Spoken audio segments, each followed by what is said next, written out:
Hello everyone, welcome back to our YouTube channel study with focus. हम अपने आज के लेक्चर में इंडियन इकोनॉमिक डेवलपमेंट का chapter number 2 5 year plan in India goals and achievement discuss करेंगे। So let's be quick and study with focus. इस chapter को मैंने 7 फोकस पॉइंट्स में डिवाइड कर दिया, जैसे कि आप देख सकते हो अपनी स्क्रीन पर। हम इस चैप्टर को इन 7 पॉइंट्स में ही कवर करेंगे। पॉइंट नंबर 1 है इकोनॉमिक प्लानिंग। हमारे इस फर्स्ट पॉइंट में हम हमारी इकोनॉमिक में प्लानिंग क्या होती है, वो कैसे की जाती है, कौन करता है, हम ये सब चीज़ें कवर करेंगे। सेकंड पॉइंट आ जाता है हमारा टाइप ऑफ इकोनॉमिक्स। हमारी इकोनॉमीज में कितनी टाइप से चलती हैं, क्या क्या टाइप है उनके, वो किस तरह से बन सकती हैं वो। थर्ड पॉइंट आ जाता है इन प्लानिंग में बनने वाले गोल्स, जो कि टाइम पीरियड के अकॉर्डिंगली शॉर्ट और लॉन्ग में डिवाइड किए गए हैं, हम उस पर डिस्कस करेंगे। उसके बाद आ जाता है features of economic policies pursued under planning till 1991, यानी 1991 तक इकोनॉमिक पॉलिसीज जो थी उनमें कौन कौन से फीचर्स को माना जा रहा था, किन किन फीचर्स को ज़्यादा प्रायोरिटीज दी जा रही थी, हम उनको डिस्कस करेंगे। नेक्स्ट पॉइंट नंबर 5 में हम उन प्लानिंग्स के गोल्स पर जो अचीवमेंट्स हैं उस पर थोड़ा सा पढ़ेंगे। पॉइंट नंबर 6 में उन प्लानिंग के हम फेलियर्स को पढ़ेंगे, और लास्ट में मैंने आपके लिए इस पूरे चैप्टर में से जो इंपॉर्टेंट क्वेश्चंस हैं from examination point of view वो निकाल दिए हैं, हम लास्ट में उनको डिस्कस करेंगे। So let's start our chapter. हमारे चैप्टर का फर्स्ट टॉपिक है what is economic planning. Economic planning is a process under which a central authority defines a set of targets to be achieved within a specific period of time, keeping in view the needs and means of the country। यानी कि economic planning एक process है जिसमें हमारी country की जो central authority है, एक सेंट्रल अथॉरिटी को इतनी पावर दी जाती है कि वो एक स्पेसिफिक पीरियड के लिए, एक स्पेसिफिक पीरियड ऑफ टाइम के लिए कुछ गोल्स बता दे, कुछ अचीवमेंट्स, कुछ टारगेट्स सेट कर दे जो हमारे को उस स्पेसिफिक पीरियड में अचीव करने हैं। इन गोल्स को क्या ध्यान में रख के बनाया जाता है, इन चीज़ों को बनाने से पहले ध्यान में रखा जाता है कि हमारी कंट्रीज़ को किन चीज़ों की नीड्स हैं, यानी कि कंट्री की नीड्स को देखते हुए जो अथॉरिटी है, सेंट्रल अथॉरिटी, वो एक स्पेसिफिक टाइम के लिए कुछ चीज़ों को, कुछ गोल्स को प्लान कर देती है जो हमें उस स्पेसिफिक पीरियड में अचीव करना होता है, उसे इकोनॉमिक प्लानिंग कहा जाएगा। In other words, economic planning means utilization of country's resources in different development activities in accordance with national priorities। यानी कि सेम, ये डेफिनेशन सेम है, यानी कि हमारी कंट्री के पास जितने भी रिसोर्सेज हैं हमें उनको अपने नेशन की डेवलपमेंट के लिए, उसकी ग्रोथ के लिए यूटिलाइज करना है, देखते हुए कि हमारे नेशन को, हमारी कंट्री को किस चीज़ की सबसे ज़्यादा ज़रूरत है।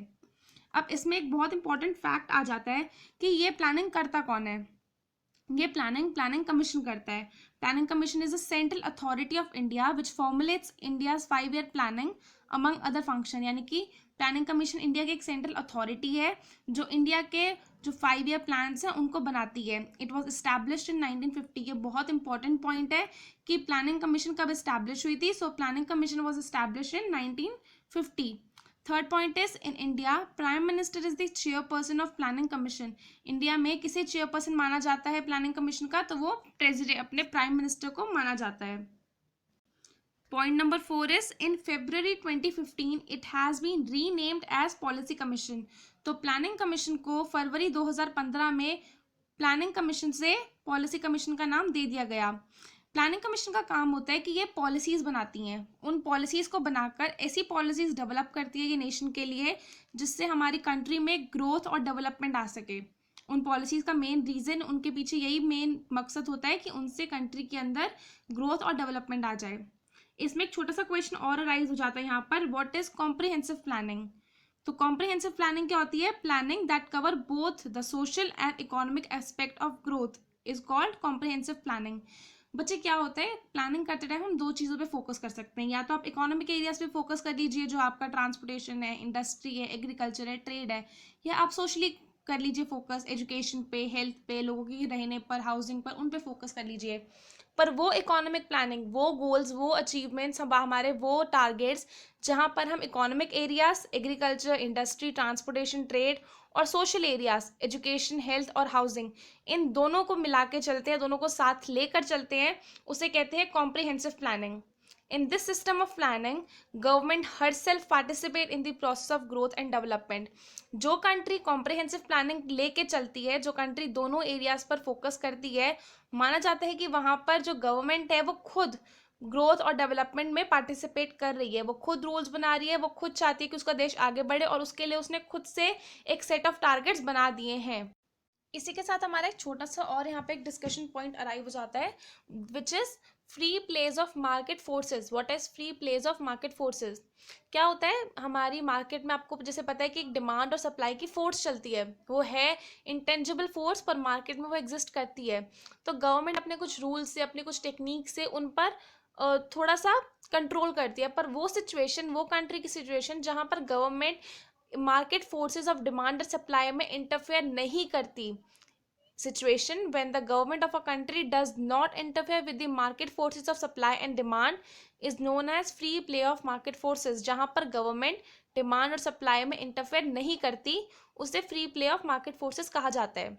अब अगर गवर्नमेंट इंटरफेयर नहीं कर रही तो प्रोड्यूसर्स के पास क्या हो जाता है, एक पूरी अथॉरिटी हो जाती है, वो फ्री हो जाते हैं किन्हीं भी रिसोर्सेज को चूज करके किसी भी प्रोडक्ट या सर्विस को प्रोवाइड कराने के लिए। अब अगर प्रोड्यूसर्स किसी भी चीज़ को चूज करके कोई भी सर्विस प्रोवाइड या कोई भी गुड प्रोवाइड कराएंगे, तो उनका सबसे पहला थॉट, सबसे पहला गोल क्या होगा, टू मैक्सिमाइज देयर प्रॉफिट। तो अगर प्रोड्यूसर्स इस फ्री इकोनॉमी में काम कर रहे हैं तो वो कैसे काम करेंगे, to maximise their profit. Producers are free to allocate resources to the production of different goods and services with the view to maximise their profit. इसी के साथ एक छोटा सा पॉइंट यहाँ पे और ऐड हो जाता है कि what is directive planning. Directive planning क्या हो जाती है कि गवर्नमेंट इस बार क्या करती है, अपनी मार्केट में, अपनी इकोनॉमी में सिर्फ डू और डज नॉट के रूल्स पकड़ा देती है कि आपको इनके अकॉर्डिंगली काम करना है। अब जो प्रोड्यूसर्स है और हाउस होल्ड है वो फ्री है, वो अपने अकॉर्डिंगली उस पर रूल्स बनाकर उसके अकॉर्डिंगली काम कर सकते हैं। फॉर एग्जाम्पल हम ले लेते हैं कि हमारे एजुकेशन मिनिस्टर ने एक रूल बना दिया कि स्कूल्स जो है वो सुबह 8 बजे खुलेंगे और 2 बजे छुट्टी हो जाएगी। तो अब हमारे स्कूल वाले उसी के अकॉर्डिंगली हमारे हमारे लेक्चर्स, हमारे पीरियड सेट करते हैं, हमारे रिसेस सेट करते हैं उसी के अकॉर्डिंगली। वो 8 बजे से पहले हमें नहीं बुलाते और 2 बजे के बाद तक भी मोस्टली नहीं रोकते। तो ऐसे ही गवर्नमेंट जो है वो डू और डज नॉट की एक लिस्ट पकड़ा देती है कि आपने इन रूल्स के अंदर रहकर काम करना है और अब आप फ्री हो, आप कुछ भी कर सकते हो इन रूल्स के अंदर रहकर। तो इससे क्या होता है कि जो हमारा नेशन है, जो हमारे नेशनल गोल्स हैं, हम वो भी अचीव कर लेते हैं, साथ ही साथ जो प्रोड्यूसर्स हैं उनका प्रॉफिट भी मैक्सिमाइज हो जाता है। So what is directive planning? It refers to the system in which planning is introduced just to direct the force of supply and demand. In such a planning, there is no such direct participation of the government in the process of growth. Right आपको समझ आ गया कि government का इसमें कोई direct participation नहीं होता, वो सिर्फ उन्हें डायरेक्ट करने के लिए कुछ एक रूल्स बता देती है। It is more likely to direct the private sector to set do and does not, so that national interests do not suffer while individual gains are allowed to be maximized. हमारा next topic आ जाता है 3 types of economies. हमारी जो basically 3 type की economies है जो कि free play of market forces से ही बनी है। इसी रूल को लेते हुए, इसी को थोड़ा मोल्ड करते हुए 3 इकोनॉमीज बनी है जिसको हम डिस्कस करेंगे। First is capitalism. It is an economy system in which major decision what goods and services to be produced, how goods and services are to be produced, and for whom goods and services are to be produced are left to free play by the market forces. All economic decisions are taken with the view of maximizing profit. तो capitalism में क्या होता है, हमारे पास 3 एक बहुत important decisions हैं, इन्हें कहते हैं 3 major decisions of economy. What goods and services are to be produce, आप अपनी इकोनॉमी में कौन सी गुड्स और कौन सी सर्विसेज प्रोवाइड करवाना चाहते हैं, आपको पहले वो डिसाइड करना पड़ेगा। उसके बाद आप उन गुड्स और सर्विसेज को कैसे प्रोड्यूस करना चाहते हैं, आप उन्हें प्रोड्यूस करने के लिए लेबर लगाना चाहते हैं उन गुड्स को बनाने में, या उन गुड्स को बनाने के लिए आप मशीनरी लगाना चाहते हैं।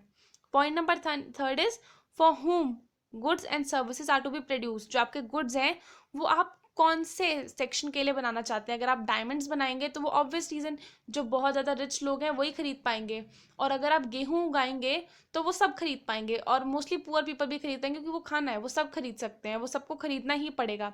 तो आपको डिसाइड करना पड़ेगा कि आपको क्या उगाना है, क्या प्रोड्यूस करना है, कैसे प्रोड्यूस करना है और किसके लिए करना है, क्या, कैसे और किसके लिए। what goods are to be produced, how goods and services are to be produced, and for whom goods and services are to be produced. ये 3 इकोनॉमिक डिसीजन के बहुत ज़्यादा इंपॉर्टेंट डिसीजंस होते हैं जो कि कैपिटलिज्म में माना जाता है कि ये फ्री प्ले के लिए छोड़ दिए जाते हैं मार्केट में। तो मार्केट फोर्सेस डिसाइड करेंगी कि उन्हें क्या चाहिए, क्या प्रोड्यूस करना है, क्या सेल करना है, उन्हें कैसे उसको बनाना है, उनको मशीनरी यूज़ करनी है कि लेबर यूज़ करनी है, और उन्हें किसके लिए, कौन से सेक्शन के लिए बनाना है, ये डिसीजन पूरा का पूरा मार्केट के ऊपर आ जाता है। गवर्नमेंट इंटरफेयर नहीं करती। इस चीज़ से क्या हो जाता है कि जो हमारा प्रॉफिट मैक्सिमाइजेशन है वो माना जाता है कि हाँ ये चीज़ें तो फुलफिल हो जाएगी, हमारा जो प्रॉफिट है प्रोड्यूसर का वो मैक्सिमाइज हो जाएगा। इसका सबसे बड़ा मेरिट क्या है? It promote self interest and acquire accordingly accelerate the pace of economic growth. इससे क्या हो जाता है कि जो प्रोड्यूसर है उसको सेल्फ इंटरेस्ट आता है कि हाँ अगर मैं अच्छा अच्छा सामान प्रोड्यूस करूंगा, अच्छे से बेचूंगा, सेल्स इंक्रीज होगी तो क्या होगा, मेरा प्रॉफिट ज़्यादा होगा। तो प्रोड्यूसर का एक सेल्फ इंटरेस्ट आ जाता है और इससे इकोनॉमी में ग्रोथ होती है।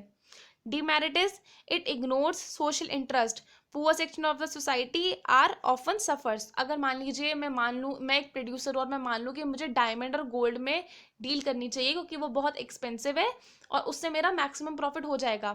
पर क्या हो जाएगा, डायमंड और गोल्ड में डील करने से जो पुअर सेक्शन है इकोनॉमी का वो सफ़र करेगा। वो नहीं होना चाहिए। हमारी जो सोशल इंटरेस्ट है वो सारी हमारी सोशल जितनी भी हमारी सोसाइटी है उसको पूरे को साथ लेके चलना चाहिए। तो कैपिटलिज्म का डीमेरिट क्या हो गया, इससे सोसाइटी का जो पुअर सेक्शन है, एक बहुत बड़ा सेक्शन इंडिया में पीछे रह जाएगा। इसी का सेकेंड पॉइंट आता है socialism. In this economy system the major economic decisions are taken by the government keeping in view the collective interest of the society as a whole. Socialism में क्या होता है, जो हमारे 3 बेसिक डिसीजंस हैं, what to produce, how to produce and for whom to produce, ये decisions government लेती है। ये फ्री प्ले टू मार्केट पर नहीं छोड़े जाते। ये डिसीजंस खुद गवर्नमेंट लेती है। क्यों लेती है? ताकि वो सोसाइटी को एक मानकर उसको चला सके और सबके ऊपर सारी सोसाइटी की इक्वालिटी पे, सारी सोसाइटी की डेवलपमेंट और ग्रोथ पे फोकस कर सके। तो इसका मेरिट क्या होगा, फोकस ऑन सोशल इक्वालिटी। इससे क्या हो जाएगा, सोशलिज्म से जो गवर्नमेंट है वो हमारी पूरी सोसाइटी की इक्वालिटी पे फोकस करती है। और इसका डीमेरिट क्या हो गया कि कंज्यूमर के पास कोई चॉइस ही नहीं बची। गवर्नमेंट ने आपको जो ऑफर किया है आपको वही खरीदना पड़ेगा, आपको वही यूज़ करना पड़ेगा, आपके पास ऑप्शन ही नहीं रह गया कोई। तो इससे जो कंज्यूमर है वो कहीं ना कहीं सफ़र कर जाता है, because it gives no choice to consumer. As a consumer you have to consume what the government offers you for the consumption. तो इसका मेरिट तो बहुत अच्छा है कि ये पूरी सोसाइटी की डेवलपमेंट होगी, पर डीमेरिट भी इसका बहुत बड़ा है कि कंज्यूमर के पास चॉइस ही नहीं बचेगी। जो गवर्नमेंट ने ऑफर करा है आपको वही खरीदना पड़ेगा। इसका थर्ड और लास्ट पॉइंट ये है मिक्स्ड इकोनॉमी। मिक्स्ड इकोनॉमी में क्या हो जाता है कि ये मार्केट के फ्री प्ले के लिए भी छोड़ दी जाती है, प्लस इसमें गवर्नमेंट रूल्स भी बना देती है। आप मान लीजिए कि ये सोशलिज्म और कैपिटलिज्म का एक मिक्स्ड वर्जन है। इन this economy key economic decisions which are what to produce, how to produce and for whom to produce are left to the free play of the market forces but with the central control of regulation by the government। यानी कि जो 3 major decisions हैं वो अभी भी market पे छोड़ दिए जाते हैं, पर साथ ही साथ गवर्नमेंट सर्टेन रूल्स भी बना देती है, अपने कंट्रोल्स और रेगुलेशन लगा लेती है कि इन रूल्स के साथ रहते हुए ही आपने डिसीजन लेना है। इससे क्या हो जाता है कि मार्केट का जो मैक्सिमाइजेशन ऑफ प्रॉफिट है वो गोल तो अचीव हो ही जाता है, साथ ही साथ हमारी सोसाइटी का वेलफेयर ये भी पीछे नहीं रहता। यानी कि हमारे को दोनों चीज़ें मिल गई, हमारा प्रॉफिट भी मैक्सिमाइज हो गया और हमारी सोसाइटी का वेलफेयर भी हो गया। While the market forces would ensure maximisation of individual profit, the government would ensure maximisation of social welfare. हम मिक्स्ड इकोनॉमी के लिए इंडिया का एग्जांपल ले सकते हैं। जैसे इंडिया में जो रेलवे है उस पर गवर्नमेंट का पूरा कंट्रोल है, तो रेलवे का यूज़ हर सेक्शन कर सकता है, चाहे आप अमीर है, चाहे गरीब है, चाहे आपका इनकम लेवल कुछ भी है, आप वो यूज़ कर सकते हैं। इसको हम ले लेंगे गवर्नमेंट के अंडर। और अगर आप कपड़ों की बात करें तो कपड़े महंगे भी आ रहे हैं, सस्ते भी आ रहे हैं, वो आप अपनी अकॉर्डिंग से अपनी पॉकेट के अकॉर्डिंगली ले सकते हैं। यानी कि इंडिया में मिक्स्ड इकोनॉमी यूज़ होता है।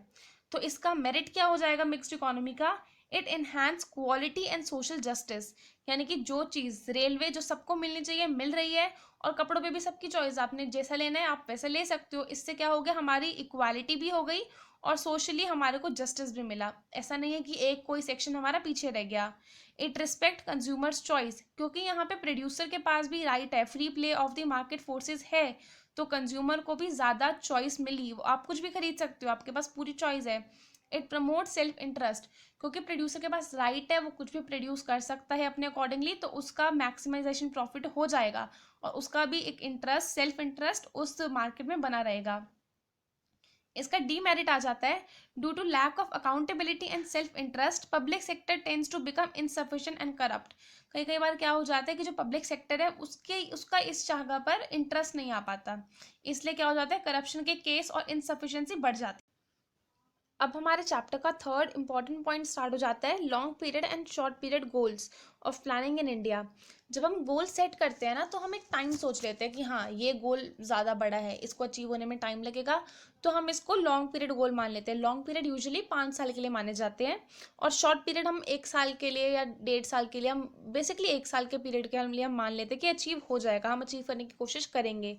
तो लॉन्ग पीरियड में ऐसे गोल्स होते हैं जो हम मान लेते हैं कि हमारे एवरी 5 ईयर प्लान में ये होगा ही होगा, तो इसको हम एज अ कॉमन गोल भी पढ़ते हैं। तो हमारे कुछ 5 यहाँ पर 5 ईयर प्लान्स, कुछ 5 कॉमन गोल्स हैं लॉन्ग पीरियड के, जिसको हम यहाँ पे डिस्कस करेंगे। First is GDP growth, second is full employment, third is equitable distribution, fourth is modernisation and last fifth is self sufficiency. First is GDP growth, second is full employment, third is equitable distribution, fourth is modernization and fifth is self sufficiency। तो हम पहला point discuss करने जा रहे हैं। First point है GDP growth. GDP क्या होती है? ग्रॉस डोमेस्टिक प्रोडक्ट, हिंदी में सकल घरेलू उत्पाद, यानी कि जितना ग्रोथ हमारे नेशन ने करा है, हमारी कंट्री ने कितना सामान उगाया है, कितना उसके पास आउटपुट है। तो अगर हमारी जीडीपी में इंक्रीज हो जाएगा, उससे क्या होगा, हमारा जो लेवल ऑफ आउटपुट है इकोनॉमी में वो इंक्रीज होगा, हमारे गुड्स का जो फ्लो है वो भी बढ़ेगा। और अगर हमारा जो इकोनॉमी है उसमें जीडीपी बहुत लॉन्ग टाइम के लिए कंसिस्टेंटली बढ़ती जाती है, इसे इकोनॉमिक ग्रोथ कहेंगे। Do you get my point? Increase in GDP, gross domestic product, implies increase in the level of output in the economy. It implies an increase in the flow of goods and services in the economy. When the increase in flow of goods and services is consistent over a long period of time, it is called economic growth. जब बहुत लंबे time के लिए हमारी GDP बढ़ती रहती है, मतलब बहुत लंबे टाइम के लिए हमारे पास जो आउटपुट है हमारी इकोनॉमी में बढ़ता रहेगा, मतलब हमारे गुड्स का जो फ्लो है वो भी बहुत लंबे टाइम तक चलता रहेगा। तो इस कंसिस्टेंसी से क्या हो गया, तो हमारे लॉन्गर पीरियड में हमारी जो जीडीपी ग्रोथ है उसे इकोनॉमिक ग्रोथ माना गया। अच्छा, क्योंकि लॉन्ग पीरियड की बात हो रही है, यानी कि उस लॉन्ग पीरियड में हमारी जो जीडीपी है इंक्रीज हो रही है, तो उसी के साथ साथ हम मान लेते हैं कि हमारी पॉपुलेशन भी कहीं ना कहीं इंक्रीज हो रही है। तो अगर हमारी पॉपुलेशन भी उसी रेट से इंक्रीज होती रहे जिस रेट से हमारी जीडीपी इंक्रीज हो रही है, तो उसका कोई फ़ायदा इतना नहीं माना जाता, क्योंकि पर कैपिटा जीडीपी का इंक्रीज होना बहुत इंपॉर्टेंट है। पर कैपिटा जीडीपी मतलब GDP divided by population size, हमारा पर पर्सन कितना जीडीपी कर रहा है, हमारी पॉपुलेशन साइज क्या है, उसको हम जीडीपी से डिवाइड कर देते हैं, जीडीपी को पॉपुलेशन साइज से डिवाइड कर देते हैं, और तब जो हमारी पर कैपिटा जीडीपी आती है वो भी इंक्रीज होनी चाहिए। यानी कि अगर आपकी जो इकोनॉमी है उसकी जीडीपी बढ़ रही है, पर इसके साथ साथ आपकी पॉपुलेशन भी उसी रेट से या उससे ज़्यादा रेट से बढ़ रही है, तो उसको इतना ज़्यादा हम फायदेमंद नहीं मानते। Increase in GDP may become ineffective if population size continue to increase and continue to neutralise the increase in GDP. Standard of living of a people will rise over the time only when per capita GDP tends up. अगर आपकी पर capita GDP increase होगी आपका, तभी हम GDP growth मानेंगे। इसी के साथ हमारा सेकंड पॉइंट आ जाता है फुल एम्प्लॉयमेंट। फुल एम्प्लॉयमेंट क्या होता है? वो लोग, हमारी कंट्री में रहने वाले वो लोग, हमारी वो वर्किंग पॉपुलेशन जो वर्किंग एज ग्रुप में फॉल करती है, यानी कि उनकी जो लीगल एज है वो काम करने की होनी चाहिए। अगर आप छोटे 5 साल के बच्चे से काम नहीं करवा सकते, तो एक तो उनकी एज होनी चाहिए काम करने के लिए, प्लस उनको जो मार्केट वेज रेट चल रहा है, मार्केट आपको उस काम को करने के लिए जितने पैसे दे रही है उस काम को करने के लिए वो विलिंग हो। Those people who are in working age group means those who are able to work and willing to work at market wage rate are getting work. यानी कि अगर मेरी एज है काम करने के लिए और मैं मार्केट वेज रेट पे काम करने को तैयार हूँ और मुझे काम मिल रहा है, इसको फुल एम्प्लॉयमेंट बोलेंगे।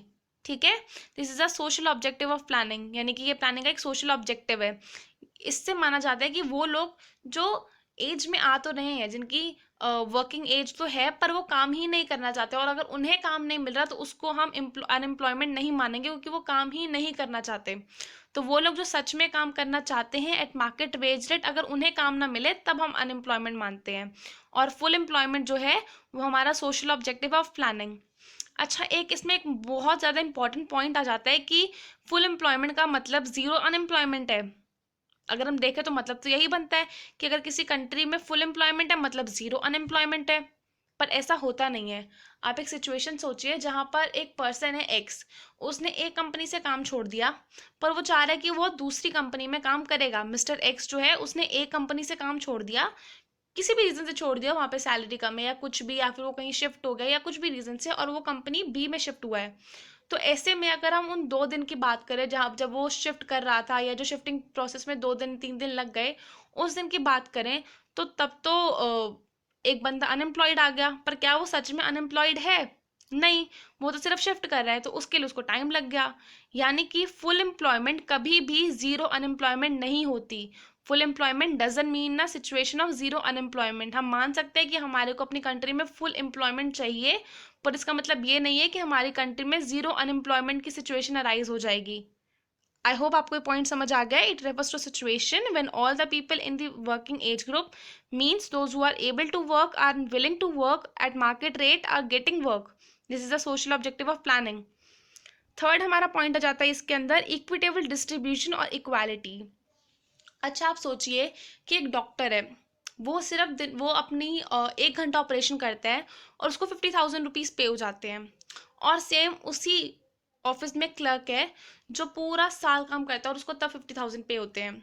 हाँ ठीक है, डॉक्टर में और क्लर्क में बहुत ज़्यादा फ़र्क है, उनके एजुकेशन में फ़र्क है, पर आपको नहीं लगता कि एक एक इंसान को काम करने के लिए 1 घंटे में 50,000 मिल रहे हैं और दूसरे को पूरा साल काम करने के बाद 50,000 मिल रहे हैं? ये बहुत ज़्यादा अनइक्वल डिस्ट्रीब्यूशन है।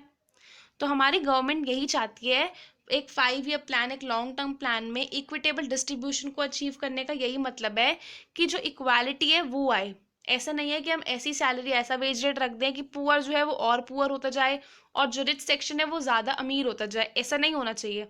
हमारे को इक्वालिटी रखनी पड़ेगी, यानी कि दोनों सेक्शन को अपने अकॉर्डिंगली मिले जितना वो डिजर्व करते हैं, पर उसमें इक्वालिटी आ जाए। ये नहीं कि अगर डॉक्टर को 50,000 1 घंटे का मिला है तो क्लर्क को भी 1 घंटे का 50,000 मिले, नहीं, पर उनके बीच में इतना ज़्यादा डिफरेंस भी नहीं होना चाहिए। तो what equitable distribution means, benefit of the growth must spread across both the section equally, larger section of the society, so that the distribution of income becomes equitable। यानी कि हमारे कंट्री में एक बहुत बुरी चीज़ है, पर ये चीज़ है कि पुअर लोग ज़्यादा हैं और अमीर लोग कम हैं। तो इसलिए क्या होना चाहिए, जो हमारा बेनिफिट है ग्रोथ का, वो जो हमारा बड़ा सेक्शन है, पुअर सेक्शन है, उनको भी मिलना चाहिए और उनको ज़्यादा मिलना चाहिए, ताकि हमारी कंट्री में इक्वालिटी आ जाए। Equality implies the economic growth is related to social justice. हमारी सोसाइटी में इक्वालिटी बनी रहे, एक सोशल जस्टिस बना रहे। ऐसा ना हो जाए कि poor are becoming more poor and richer are getting more and more richer. ऐसा नहीं होना चाहिए। This growth is converted into development. अगर हमारे कंट्री में इक्वल चीज़ चलेगी, सोशल जस्टिस होगा, इक्विटेबल डेवलपमेंट होगी, तभी हम उस ग्रोथ को डेवलपमेंट का नाम दे पाएंगे। अदरवाइज वो ग्रोथ किसी काम की नहीं है जहाँ पर एक सेक्शन पीछे रह जाए। लॉन्ग पीरियड गोल्स का हमारा फोर्थ पॉइंट आ जाता है modernisation. So what is modernisation in economy? Modernisation का मतलब है कि अगर मुझे अपने प्रोडक्शन को इंक्रीज करना है, तो या तो मैं ज़्यादा रिसोर्सेज यूज़ करूँ या फिर मैं टेक्नोलॉजी का यूज़ कर लूँ, right? So it means adapting and adopting, updating and adopting of updated technology in the process of growth. यानी कि हमारे को नए वर्जन्स, नई चीज़ें, जो नई टेक्नोलॉजीज आ रही है, उनको अडेप्ट करना, उनको यूज़ करना शुरू करना चाहिए। Innovation and technology helps in increasing output. या तो आप इंक्रीज करने के लिए ज़्यादा रिसोर्सेज यूज़ कीजिए, या फिर आप क्या कर सकते हैं कि अपनी चीज़ों को ज़्यादा अच्छे से अच्छी टेक्नोलॉजी को यूज़ करिए। इससे क्या होगा, आपकी जो ग्रोथ है वो जल्दी होगी। अच्छी चीज़ें, इनोवेशन जो है, टेक्नोलॉजी जो है, वो मॉडर्नाइजेशन का बेस है। मॉडर्नाइजेशन को हम एक सोशल जस्टिस से भी देख सकते हैं कि हम सोशली मॉडर्नाइजेशन को क्या मानते हैं। So modernisation in context of goods goals and planning has social angle as well. अगर हम सोशल एंगल से देखें तो इसका क्या मतलब है कि लोगों की जो मेंटालिटी है उसमें मॉडर्नाइजेशन आना चाहिए, लोगों के अंदर और विजडम आना चाहिए। जैसे हमारे टॉपिक्स हैं वुमेन एम्पावरमेंट, चाइल्ड एजुकेशन, इन चीज़ों के ऊपर भी फोकस आना चाहिए, लोगों की मेंटालिटी खुलनी चाहिए। तो मॉडर्नाइजेशन के क्या 2 मतलब निकलते हैं हमारे से, कि हमारे को नई चीज़ों पर, नई टेक्नोलॉजी पर ज़्यादा फोकस करना चाहिए, प्लस हमारी जो मेंटालिटी है उसमें भी ग्रोथ होनी चाहिए। हमारी मेंटालिटी भी है जो है वो इंक्रीज करनी चाहिए। लास्ट पॉइंट हमारे इसमें आ जाता है सेल्फ सफिशिएंसी। सेल्फ सफिशिएंसी मतलब हमारे को खुद पर ही डिपेंड होना चाहिए। अगर हम अभी का लेटेस्ट वर्ड ले लें तो आत्मनिर्भर। हमें खुद पर ही निर्भर रहना, हमारी डिपेंडेंसी जो है वो खुद पर होनी चाहिए। किसी और पे डिपेंडेंट होने से अच्छा है कि हम खुद पे डिपेंडेंट हो। ये कैसे हो सकता है? वो सामान जो हम बाहर की कंट्री से मंगवा रहे हैं, हम बाहर से मंगवाने से अच्छा है कि अपना डोमेस्टिक कोई प्रोडक्ट यूज़ करें। बाहर से मंगवाने से बेटर है कि हम अपनी चीज़ें यूज़ करें। It means dependence on domestic produced products, particularly food grains. जो खाना हम बाहर, हमारे कंट्री इंडिया जो है वो एक डेवलपिंग कंट्री है, वो अभी डेवलप्ड नहीं हुई अच्छे से, वो डेवलपिंग प्रोसेस में है। जो डेवलपिंग कंट्रीज होती हैं उनके लिए सबसे अच्छी चीज़ है कि वो अपने फूड ग्रेन्स, अपना जो खाना है वो खुद से अरेंज करें। तो अगर भारत बाहर से मंगवाने की जगह अपने लिए खुद प्रोड्यूस करे और खुद बनाए, खुद प्रोड्यूस करे, तो बहुत ज़्यादा सेल्फ सफिशेंसी आ जाएगी, और जो कि डेवलपिंग नेशंस के लिए, जैसे कि इंडिया है, उसके लिए बहुत इंपॉर्टेंट है। इसी के साथ हमारा सेकंड स्टार्ट हो जाता है short period goals. What is short period goals? Short period goals हम उन गोल्स को कह सकते हैं जो हम छोटे पीरियड के टाइम के लिए अचीव करें। ये हम आप कह सकते हो कि हर साल के लिए बना लेते हैं। ये हमारी सिचुएशंस के अकॉर्डिंगली बनते हैं, जो हमारी मार्केट की डिमांड है, जो हमारा करंट सिनेरियो चल रहा है, हम उसके अकॉर्डिंगली, करंट सिचुएशन के अकॉर्डिंगली हम बनाते हैं, और ये प्लान्स हम टाइम टू टाइम चेंज करते हैं। जो हमारे लॉन्ग टर्म पीरियड प्लान्स हैं वो हमारे लॉन्ग पीरियड के लिए हो गए, फिक्स हो गए कि अब हम इसको चेंज नहीं करेंगे। हमें लॉन्ग पीरियड में जीडीपी ग्रोथ चाहिए, सफिशेंसी चाहिए, मॉडर्नाइजेशन लाना है, एम्प्लॉयमेंट लाना है। पर जो हमारे शॉर्ट पीरियड गोल्स है वो हर साल हमारी सिचुएशन के अकॉर्डिंगली, डिमांड के अकॉर्डिंगली, मार्केट सिनेरियो के अकॉर्डिंगली चेंज हो जाते हैं। जैसे कि हमारा जो फर्स्ट शॉर्ट पीरियड प्लान था उसका फोकस था हाई एग्रीकल्चर प्रोडक्शन पर सेकेंड प्लान पर आते आते हमारा जो फोकस पॉइंट हो गया वो हो गया इंक्रीजिंग इंडस्ट्रियल प्रोडक्शन। तो कैसे हम अपनी सिचुएशन के अकॉर्डिंगली एग्रीकल्चर से इंडस्ट्रियल प्रोडक्शन पे चेंज हो गए।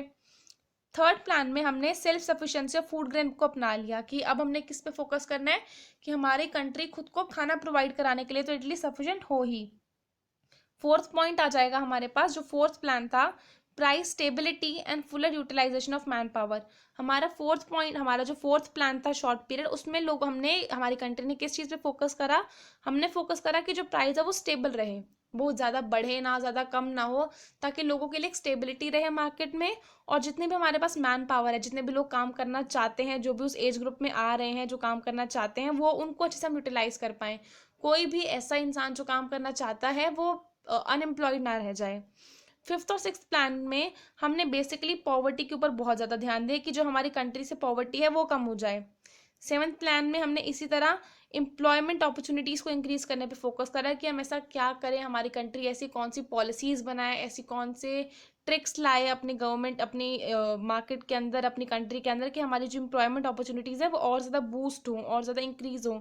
और ऐसे करते करते ट्वेल्थ प्लान तक आते आते हमारा जो मेन फोकस हो गया शॉर्ट पीरियड गोल्स का, वो हो गया कि हमारे सस्टेनेबल जो ग्रोथ है वो सस्टेनेबल हो और इक्वल ग्रोथ हो। ऐसे नहीं कि कुछ लोग अब ज़्यादा अमीर हो रहे हैं, कुछ नहीं हो रहे हैं। हमारी जो ग्रोथ है वो सोशली हो, हम सब इकट्ठे मिल के चलें, हमारी ग्रोथ है इक्वल हो।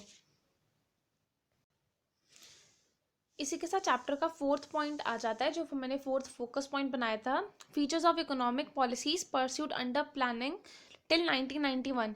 यानी कि 1991 तक इकोनॉमिक पॉलिसीज़ के क्या क्या फीचर्स थे, इकोनॉमिक पॉलिसीज़ के क्या क्या ऐसे कैरेक्टरिस्टिक्स थे जो उनको एक अलग रूप देता है, जो उनके अंदर एक अलग निखार लाता है, जो बताता है कि हाँ ये 1991 तक की पॉलिसीज़ थी और उनके ये फीचर्स, ये कैरेक्टरिस्टिक्स थे। तो फर्स्ट कैरेक्टरिस्टिक था इनका faith on public sector. Government का उस टाइम पर पब्लिक सेक्टर के ऊपर बहुत ज़्यादा फोकस और बहुत ज़्यादा फेथ था। इनके ऊपर गवर्नमेंट ने बहुत ज़्यादा रिलायंस, यानी कि बहुत ज़्यादा भरोसा लगा रखा था।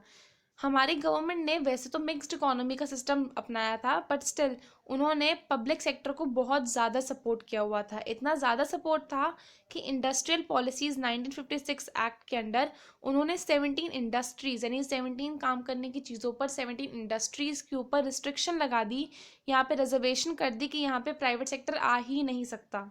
आपको बात समझ आई कि 17 ऐसी इंडस्ट्रीज उन्होंने निकाल दी जहाँ पर प्राइवेट सेक्टर तो एंटर हो ही नहीं सकता। Although it was India adopted mixed economy system, still economic policies prior to 1991 shows heavy reliance means heavy faith on government, on public sector। Government का पब्लिक सेक्टर के ऊपर बहुत ज़्यादा फेथ था, उन्हें अपनी पॉलिसीज़ को लेकर पब्लिक सेक्टर के ऊपर बहुत ज़्यादा भरोसा था। इसलिए उन्होंने क्या किया, इंडस्ट्रियल पॉलिसीज़ एक्ट 1956 के अंडर 17 इंडस्ट्रीज़ को सिर्फ पब्लिक सेक्टर के लिए रिजर्व्ड ही कर दिया। Second point is development of private sector. अब इसमें माना जाता है कि जो प्राइवेट सेक्टर का डेवलपमेंट था वो बहुत ज़्यादा रिस्ट्रिक्शंस के साथ किया गया, प्राइवेट सेक्टर को बहुत ज़्यादा रिस्ट्रिक्शंस फेस करनी पड़ी। Under industrial development and regulation act 1948, आप ये एक्ट्स को मार्क कर लीजिए, ये बहुत इंपॉर्टेंट चीज़ें हैं जो एक्ट यहाँ पे लिखे हुए हैं, ये बहुत इंपॉर्टेंट हैं। तो under industrial development and regulation act 1948, industries could not establish themselves without necessary licensing and getting itself registers, यानी कि जब तक इंडस्ट्रीज जो हैं वो अपने आप के लिए नेसेसरी लाइसेंस नहीं लगवा लेती, खुद को रजिस्टर नहीं करा सकती, वो अपना काम शुरू नहीं कर सकती। तो लाइसेंसिंग एक बहुत बड़ा जो है, आप मान लीजिए कि थ्रेट आ रहा था प्राइवेट सेक्टर को डेवलप होने में। Second is monopolies and restrictive trade policies act 1969 impose restriction on industries, यानी कि जो हमारा मोनोपोलीज और and restrictive trade policies act था 1969 का, उसने क्या कर दिया, उसने इंडस्ट्रीज के ऊपर बहुत ज़्यादा रिस्ट्रिक्शंस लगा दी ताकि इंडस्ट्रीज जो है प्राइवेट सेक्टर की वो इतनी ज़्यादा ग्रो ही ना कर पाएँ। थर्ड पॉइंट आता है इसमें protection of small scale industries and regulation of large scale industry. Government का क्या फोकस था कि वो छोटी इंडस्ट्रीज, वो छोटे उद्योग जो अभी इतना ज़्यादा तरह से बड़े नहीं हुए हैं उनके ऊपर प्रोटेक्शन लगाई जाए, यानी कि उनको हर तरह से प्रोटेक्ट किया जाए। अब अगर एग्जांपल ले लीजिए, अगर कोई मैकडॉनल्ड्स के बाहर छोटी सी बर्गर की रेडी लगा लेगा, तो मैकडॉनल्ड्स का इतना बड़ा नाम है कि उसकी रेडी पे इतना ज़्यादा बिजनेस नहीं आएगा, उसकी रेडी पे लोग इतना ज़्यादा खाने नहीं आएंगे क्योंकि आपके सामने मैकडॉनल्ड्स है, मैकडॉनल्ड्स के आगे वो छोटा पड़ जाएगा। तो इसी एग्जाम्पल को अगर हम समझें तो गवर्नमेंट ने क्या कर दिया, जो स्मॉल स्केल इंडस्ट्रीज हैं उनको प्रोटेक्शन देनी शुरू कर दी, उनके ऊपर गवर्नमेंट ने बहुत ज़्यादा फेथ दिखाया और उनको प्रोटेक्ट करना शुरू कर दिया लार्ज स्केल इंडस्ट्रीज से, और लार्ज स्केल इंडस्ट्रीज के ऊपर रेगुलेशंस और रूल्स लगाने शुरू कर दिए। फोर्थ पॉइंट है सेविंग एंड इन्वेस्टमेंट। गवर्नमेंट ने क्या कर दिया, high interest rate on saving कर दिया, यानी कि अगर आप अपने पैसों को सेव करते हो तो आपको उसके ऊपर अच्छा खासा रिटर्न, अच्छा खासा इंटरेस्ट मिल जाएगा। इससे क्या हुआ, लोगों ने अपनी जो पैसे थे, अपनी जो इन्वेस्टमेंट्स थी उनको इन्वेस्ट करना और सेव करना शुरू कर दिया। Point number 5 is protection from foreign competition. अभी जैसे हमने लास्ट फर्स्ट चैप्टर में पढ़ा था कि इंडिया में ब्रिटिश राज में बाहर से बहुत कंपटीशन आ रहा था, इसलिए न्यू डिमांड हो गई। तो गवर्नमेंट ने क्या करा, वो सिचुएशन दोबारा अराइज ना हो इसलिए उन्होंने इंपोर्ट करने पर बहुत ज़्यादा टैक्स, बहुत ज़्यादा हाई ड्यूटी लगा दी, और उस पर भी एक क्वांटिटी कर दी कि अगर आप इतना सामान लेकर आते हो, इस चीज़ को लाते हो, तो आप इस क्वांटिटी से ऊपर नहीं ला सकते। इससे क्या हुआ, जो हमारा डोमेस्टिक सामान है, जो हमारे डोमेस्टिक प्रोडक्शन है, उसके पास कोई कॉम्पिटिशन ही नहीं आया, फॉरेन फॉरेन कॉम्पिटिशन नहीं आया, तो जो हमारा डोमेस्टिक सामान है उसको बहुत ज़्यादा एक प्रायोरिटी मिल गई, तो उसकी बहुत ज़्यादा डेवलपमेंट हो गई। Next 6 point is import substitute. जैसे कि हमने अभी सेल्फ सफिशिएंसी में भी पढ़ा था कि जो सामान हम अपनी डोमेस्टिक कंट्री से निकाल सकते हैं हमें उसको इम्पोर्ट नहीं करना चाहिए। एज अ इंडिया जो कि एक डेवलपिंग कंट्री है, इसको सेल्फ सफिशिएंट बनना चाहिए, और जो सामान हमारे इंडिया के डोमेस्टिक प्रोडक्ट्स डोमेस्टिक प्रोडक्ट्स जो है वो कर सकते हैं, वो हमें बाहर से नहीं मंगवाने चाहिए। इसलिए इंपोर्ट पर सब्सटीट्यूट करना शुरू कर दिया कि यूज़ ऑफ डोमेस्टिक प्रोडक्ट, हम अपने बनाए प्रोडक्ट्स ही यूज़ करेंगे। इससे क्या हो गया, जो हमारे पास फॉरेन एक्सचेंज है, जो हमारे पास दूसरी कंट्री की करेंसी है वो सेव होने लग गई, प्लस जो हमारी कंट्री है वो सेल्फ सफिशिएंट होने लग गई। इसका लास्ट 7th पॉइंट है रिस्ट्रिक्शन ऑन फॉरेन कैपिटल। जो हमारे अभी आपको पता होगा कि हमारी कंट्री में जो दूसरी कंट्रीज है वो आकर भी इन्वेस्ट करती हैं, हमारी कंट्री में फॉरेन डायरेक्ट इन्वेस्टमेंट होती है, पर उस टाइम पर क्या था, गवर्नमेंट ने फॉरेन डायरेक्ट इन्वेस्टमेंट पर कंट्रोल लगा दिया।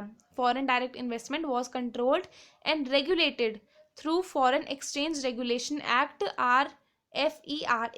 FERA यानी कि फॉरेन डायरेक्ट इन्वेस्टमेंट जो कंट्रोल थी वो उसका एक एक्ट बना दिया इन्होंने, रेगुलेशन एक्ट बना दिया, उसके अकॉर्डिंगली इसको रेगुलेट किया जाने लगा। This was to minimise economic control of domestic market by foreign investors. Government मानती थी उस टाइम पर कि अगर हम बाहर की कंट्रीज को बोलेंगे कि आकर हमारे यहाँ पैसे लगाओ, यहाँ पर आकर इन्वेस्टमेंट करो, तो हमारी डोमेस्टिक मार्केट पर उनका दबदबा हो जाएगा, वो हमारी डोमेस्टिक मार्केट को आकर डोमिनेट करेंगे, जो कि हम नहीं चाहते थे। तो इसलिए उन्होंने क्या करा, फॉरेन कैपिटल इन्वेस्टमेंट जो है उस पर बहुत ज़्यादा रिस्ट्रिक्शंस लगा दी कि इतने से ऊपर नहीं हो सकती। इससे क्या हुआ, हमारी जो इकोनॉमी है, हमारी डोमेस्टिक मार्केट पे फॉरेन इन्वेस्टर्स का मिनिमाइज कंट्रोल हो गया। नेक्स्ट पॉइंट हमारा आ जाता है achievement of goals and planning. हमने इतनी ज़्यादा प्लानिंग जो करी, उसके इतने हमने फीचर्स पढ़े हैं, उससे हमारी अचीवमेंट क्या क्या हुई। उससे पहली और सबसे अच्छी अचीवमेंट थी इंक्रीज इन नेशनल इनकम, कि हमारे नेशन की जो इनकम है वो इंक्रीज हो गई। It indicates economic growth. अगर किसी कंट्री की नेशनल इनकम बढ़ जाएगी मतलब उसकी इकोनॉमिक ग्रोथ हुई है। During British Raj and prior to planning, national income of India increased at 0.5% per annum. As on 12th plan, target growth rate was 8% per annum. यानी कि जब ब्रिटिश राज था तब हर साल जो हमारी नेशनल इनकम है वो सिर्फ 0.5% इंक्रीज होती थी।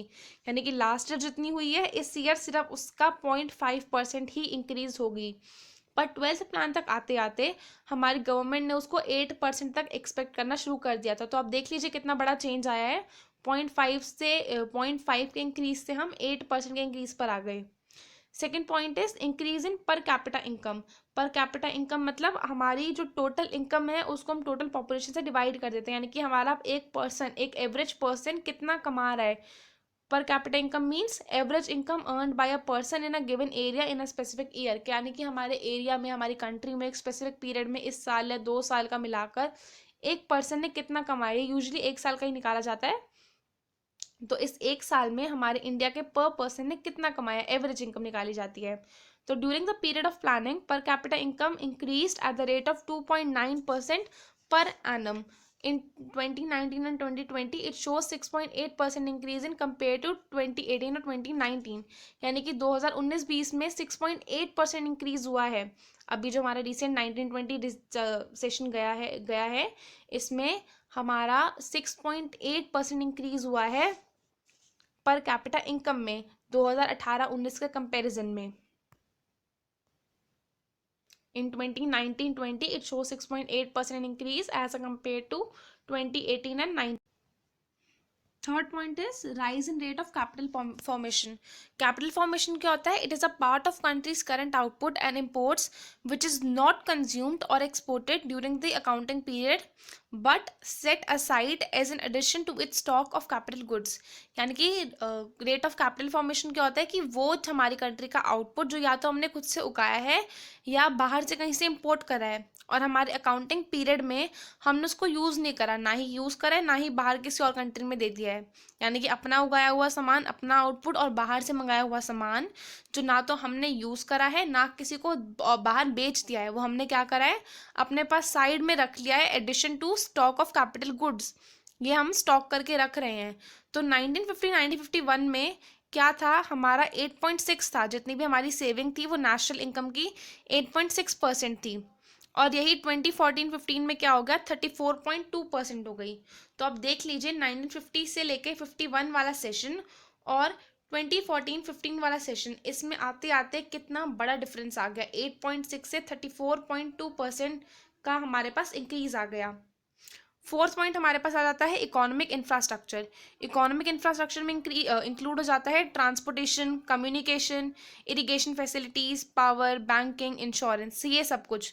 और इन सब में भी एक बहुत बड़ी ग्रोथ देखने को मिली है। हमारे यहाँ पे बैंक की कितनी अच्छी फैसिलिटीज़ हो गई हैं, कम्युनिकेशन के कितने ज़्यादा और मोड्स आ गए हैं, ट्रांसपोर्टेशन अच्छा हो गया है, इरिगेशन फैसिलिटीज़ फार्मर्स को अच्छी मिल रही है, इलेक्ट्रिसिटी पावर जो है वो बहुत अच्छी उसकी फैसिलिटीज़ हो रही हैं। तो हमारी इकोनॉमिक इंफ्रास्ट्रक्चर ने भी बहुत अच्छे से ग्रो किया है। Fifth point is social infrastructure. जैसे कि अगर आपको याद हुआ कि हमने फर्स्ट चैप्टर में डिस्कस करा था कि हमारी कंट्री का जो डेमोग्राफिक प्रोफाइल था वो बहुत लो था on the eve of independence. तो अब के टाइम पर 1991 तक क्या हो गया, सोशल इंफ्रास्ट्रक्चर ने भी बहुत अच्छे से ग्रो करा। It refers to the health and education facilities. Social infrastructure refers to the health and education facilities. Death rate come down to 7 per thousand in 2012 from 27 per thousand in 1951। जो death rate है वो 1951 से लेकर 2012 तक बहुत ज़्यादा decrease हो गया। Second point is improvement in education facilities. जो हमारी एजुकेशन है उसमें बहुत ज़्यादा इम्प्रूवमेंट आ गया। Third point is average life expectancy rate increases. पहले जो हमारी लाइफ एक्सपेक्टेंसी थी वो 32 ईयर्स थी on the eve of independence, पर अब आते आते वो 66 ईयर्स तक हो गई। Point number 6 is employment. In different 5-year plans, government has launched many employment schemes. Unemployment rate come down from 8.3 in 2004-05 to 5.6 in 2011-12। हर साल हर 5 ईयर प्लान में गवर्नमेंट हमारी एम्प्लॉयमेंट को इंक्रीज करने के लिए और अनएम्प्लॉयमेंट को डिक्रीज करने के लिए बहुत सारे प्लान स्कीम लॉन्च करती है। इन स्कीम से क्या हुआ, जो अनएम्प्लॉयमेंट रेट था 2004-05 में 8.3%, वो 2011-12 तक आते आते 5.6% हो गया। यानी कि इन सालों में भी हमारा अनएम्प्लॉयमेंट रेट जो है वो डिक्रीज हुआ। इसी के साथ हमारा एक लास्ट पॉइंट आ जाता है यहाँ पर, इंटरनेशनल ट्रेड। इंटरनेशनल ट्रेड में क्या हुआ, since independence volume and value of India's foreign trade have increased. यानी कि जब से हमारा भारत आज़ाद हुआ है तब से लेके आज तक, यानी कि 1991 तक की बात कर रहे हैं हम, तब तक हमारा जो वॉल्यूम है, जितना हम सामान इंपोर्ट और एक्सपोर्ट करते हैं हमारे कंट्री से, उसका वॉल्यूम, उसकी वैल्यू इंक्रीज हुई है। अगर हम 1948 से 49 वाले सेशन की बात करें तो 729 करोड़ का हमने बिजनेस करा था। पर अगर हम 2014-15 की बात करें तो 46,33,435 करोड़ का हमने फॉरेन ट्रेड किया था। इसी के साथ हमारा इस चैप्टर का एक लास्ट टॉपिक आ जाता है कि हमारी प्लानिंग के फेलियर्स क्या हैं। Failures of planning, point number 6 जो हमारे चैप्टर का है, कि हमारी जो प्लानिंग्स की हमने, जिनके हमने ऑब्जेक्टिव सेट करे, जिस पे हमने इतना पढ़ा, इनमें क्या कोई फेलियर भी था? तो हाँ, इनके फेलियर्स भी थे। और इसका सबसे पहला फेलियर है हाई रेट ऑफ इन्फ्लेशन। अब बात आती है कि इन्फ्लेशन होता क्या है। अगर आपको पता होगा तो आज से कुछ साल पहले तक हम 100 रुपीज़ में बहुत सारी परचेजिंग पावर कर सकते थे। हमारा जो 100 रुपीज़ थी उसकी वैल्यू कम हो गई। ये एक बहुत छोटा सा एग्जांपल है। इन्फ्लेशन क्या होता है कि हमारी जो मनी है उसकी परचेजिंग पावर कम हो जाती है। पहले आप 100 रुपये में जितना सामान खरीद के ला सकते थे, अब आप उतना आज के टाइम पर खरीद कर नहीं ला सकते हैं। तो मनी ने अपनी जो वैल्यू है वो खो दी है। इसी को इन्फ्लेशन कहते हैं। तो इन्फ्लेशन से क्या होगा, जो हमारी रियल इनकम है, अगर मैं बोलूँ कि आज से 5 साल पहले मैं अगर आज से 5 साल पहले मैं 100 रुपीज़ कमाती थी और आज मैं 150 रुपये कमा रही हूँ, तो वो 50 रुपये का मुझे कोई बेनिफिट नहीं हुआ, क्योंकि इन्फ्लेशन हो गई। जितना पैसा सामान मैं पहले 100 रुपये में खरीद पा रही थी, हो सकता अब मैं उतना 150 में खरीद पा रही हूँ, तो मुझे 50 रुपये बचे नहीं, बल्कि मेरी जो रियल इनकम है वो डिक्रीज हो गई। तो हाई रेट ऑफ इन्फ्लेशन में कैसे फेलियर आया? Due to high rate of inflation real income of the people slowly reduced. In first plan, price level was down. In all other plans, price recorded to raise. यानी कि सिर्फ पहले के कुछ plans में क्या था, हमारी गवर्नमेंट चाहती थी कि हमारे जो प्राइस है वो डाउन रहे, पर उसके बाद हमारे प्राइस जो है वो हर बार इंक्रीज ही हुए हैं। Second point is unemployment. More and more opportunity of placements have been generated, but still challenge of unemployment doesn't reduce. हमारी गवर्नमेंट हर 5 ईयर प्लान में, हर सिंगल ईयर प्लान में हमेशा ट्राई करती है कि ज़्यादा से ज़्यादा जॉब आ पाएँ, ज़्यादा से ज़्यादा प्लेसमेंट अपॉर्चुनिटीज़ आ पाएँ, बट स्टिल क्या होता है, हमारी कंट्री में जो अनएम्प्लॉयमेंट है वो एक बहुत बड़ा चैलेंज है, जो कि कम होने का नाम ही नहीं ले रहा, जो कम हो ही नहीं पा रहा था। Third point is poverty. India has high poverty. ये तो हमें पता ही है, इंडिया में जो है ऑलमोस्ट माना जाता है कि 50% जो वर्ल्ड के पुअर पीपल है वो इंडिया में है। पुअर मतलब जिनके पास basic necessities of life, food, shelter, cloth, ये तक भी नहीं है। तो माना जाता है कि इंडिया में जो पॉवर्टी रेट है वो बहुत हाई है। गवर्नमेंट का बहुत ज़्यादा फोकस रहता है कि हमारी पॉवर्टी डिक्रीज हो, इंडिया में ज़्यादा डेवलपमेंट हो, पर हो नहीं पाता। इतना ज़्यादा है कि जो हमारे एक डिसाइडेड कैलोरीज हैं जो लोगों को लेनी चाहिए, हमारी कंट्री में लोग उतनी कैलोरीज भी नहीं ले पाते। यानी कि इंडिया जो है वो ग्रोथ रेट में कितना भी आगे हो जाए, पर पॉवर्टी के एस्पेक्ट से वो बहुत पीछे अभी भी चल रहा है। Fourth point is infrastructure.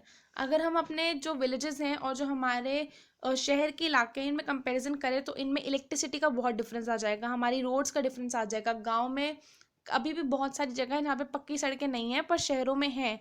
हमारे जो ब्रिजेस हैं, स्कूल हैं, कॉलेजेस हैं, हॉस्पिटल्स हैं, यहाँ पे इनइक्वालिटी आ जाती है। कई हॉस्पिटल्स तो प्राइवेट बहुत अच्छे से बने हुए हैं, कई स्कूल्स तो बहुत अच्छे से बने हुए हैं, पर वहीं पर कुछ ऐसे स्कूल्स आ जाते हैं जहाँ पे बेसिक नीड्स भी जो है बच्चों की वो पूरी नहीं हो पा रही। तो इंफ्रास्ट्रक्चर ने ज़रूर ग्रोथ की है, पर इनइक्वल है वो।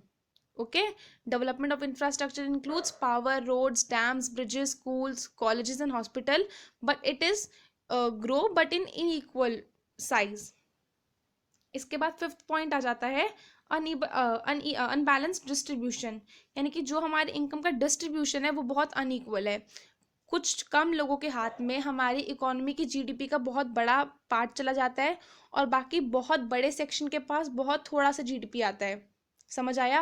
यानी कि एक बहुत बड़े सेक्शन के पास बहुत थोड़े से पैसे हैं और बहुत थोड़े से सेक्शन के पास बहुत ज़्यादा पैसे हैं। ये बहुत ज़्यादा अनबैलेंस डिस्ट्रीब्यूशन जो है वो कंट्री के अंदर बहुत ज़्यादा प्रॉब्लम्स क्रिएट करता है।